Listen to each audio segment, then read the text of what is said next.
Hello, everybody, and welcome back, or welcome for your first time. I'm feeling a little under the weather today, so we're going to be doing a time lapse, and I do apologize if my voice is sounding a little rough. Today I decided I would like to try some Seussian architecture. If you're not familiar with what that is, it's where you draw a building or a structure and kind of base it off of the drawings of Dr. Seuss. I thought I could do that and put my own spin on it. It might be interesting, so we'll give that a go. But before I get started, I'd like to take a minute to add a name to my sketchbook here and thank my patrons on Patreon. If you are interested in that, there's a link in the description and you can help support the channel. It helps me buy extra art supplies every month, and for that I am eternally grateful to all my patrons. Thank you very much. So yeah, without further ado, we'll get started on the drawing here and see how it goes. All right.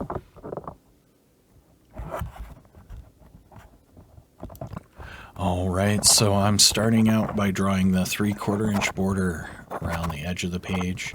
I like to use this as kind of like a comic book panel or something like that. Also, it's a good place to just for your background to end so it doesn't go, into the crease in the book or off the edge of the page. And, it's a nice little touch, I feel like.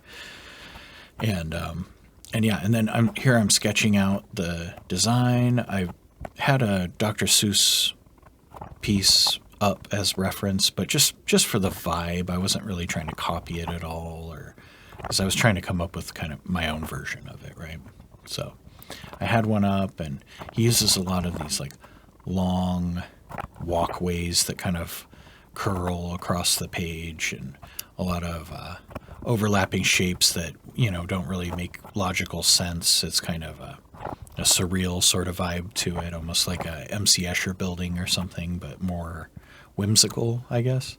And so I was trying to capture that a little bit, but also impart my own style into it to make it definitely my own thing. So I added a bunch of automatic drawing type stuff, or whatever it is, the greeblies and the gibbets and all that stuff, in addition to the Seussian type stuff, and just tried to kind of merge the two styles together the best I could. And I think it turned out pretty nice. There's some stuff I would do differently. Like I said, I'm not feeling the greatest. I think I have a head cold, so I was having a hard time concentrating today, and I think I could do, it's also my first, or I think this is my second try. I did a sketch beforehand just to kind of flush out some ideas, make sure that it wasn't going to be a nightmare for me or whatever. Anyways, so here I'm coming through with the fine nibbed fountain pen. This is a TWSBI Eco. I think I have Noodler's black in both of the TWSBIs right now. So, and I'm just coming through and grabbing all those outlines, picking out little shapes and stuff as I see them. There's a point where I think my sketch was kind of unclear, and I kind of mess up some of the line work, and you'll see later I decided to add some black to kind of cover up some stuff that got a little strange, but like not in an intentional way. So I used some black, and I actually really like the way it came out with the black added in there. So it was kind of a happy accident or whatever. But yeah, I'm just coming through. I think in the future what I might do to help mitigate those kinds of mistakes is just to spend a little bit more time on the sketch, and it probably would help if I was a little more clear-headed. But spend a little bit more time on the sketch and just like define stuff out like how I wanted it, and not leave it quite so loose. Just with this style anyways, I think that could be really beneficial. So I think in the future I'll do that a little bit. And then here I'm coming through, and you can see I'm adding in a lot of that kind of alien or cybertech type of stuff that I like to do. At the bottom there, I was trying to kind of morph it all together, like morph that type of stuff into the Seussian like shapes and contours and just really blend them together. And I think I pulled it off fairly well.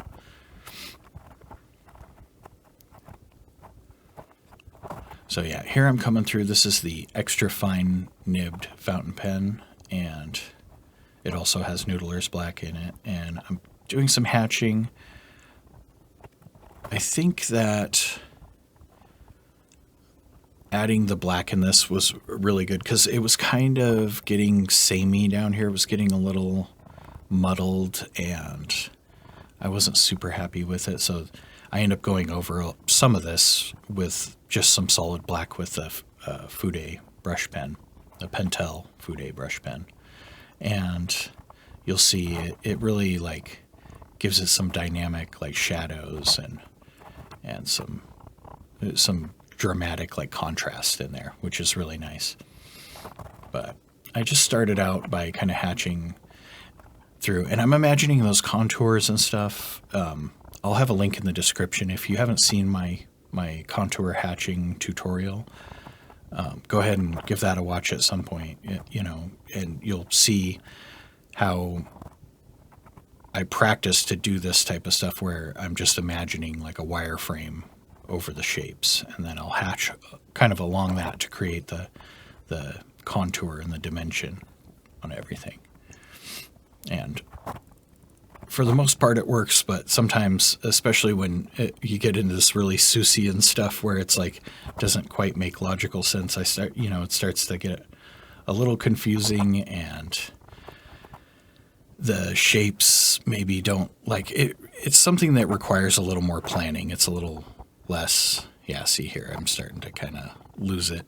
But yeah, it requires a little more planning, and you can't wing it quite as much. And yeah, right there, I just had like some, on that little ramp part coming down, I drew some lines over it, and I don't know. It was just getting funky, and I think what I should have done is drawn the lines kind of crossing over each other in a different way. Not the hatching, but the actual outlining. And it would have made that staircase sort of, or like swoopy ramp thing, it would have made it easier to shade. But that's for another drawing, I suppose. And then yeah, down here I was just kind of adding some stuff fading out, and I end up keeping that. But yeah, this is the Pentel brush pen, and I really like this ink in it. At first I was kind of on the fence about it, but it's actually super black, and it's really nice for getting in like some really dark shadows. You can see here I'm just kind of covering up some of the stuff that I wasn't super happy with, and going through and just making some shadows. I kind of got the stuff I wasn't happy with covered up, and then now I'm going through and kind of evening everything out just to make it make sense that it would have a bunch of black in that part. And it ends up making that, I keep calling it a staircase, but it's more like a ramp, but it makes that thing look like it's going backwards instead of forwards, which I thought was kind of interesting. So at least that's what it looks like to me. But yeah, so I'm just coming through and just picking out little areas to add shadows and kind of doing, I like to keep my shadows and my medium tone and my highlights about a third each at the most. So that's what I was trying to do. Sometimes even less, I'll do like 60% highlight and 30% shadow and no midtones or whatever, and that's got an interesting look to it. The only time I don't like it is when I go too dark, I think. So, and I was just being really careful not to go too dark with it this time. So yeah, and then I'm coming through adding some hatching now. I think I end up doing a little bit more black on that stuff there. So it just felt like a little unbalanced. Like it just needed a touch more, but not too much. Not too much. And then, yeah, I was adding some black with the fountain pen there too. I could have done that with the brush pen. And then, yeah, hatching through all of this. And I was trying to keep it single pass.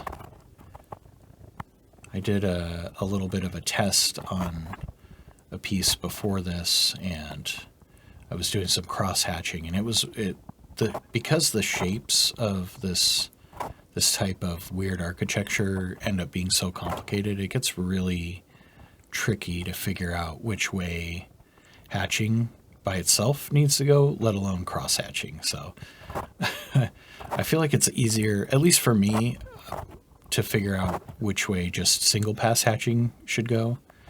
And then cross hatching is it gets a little more complicated for me. I feel like some people find it easier to do cross hatching than single pass, but I find it's easier to do the single pass stuff. And I like the way it looks a little bit better than cross hatching.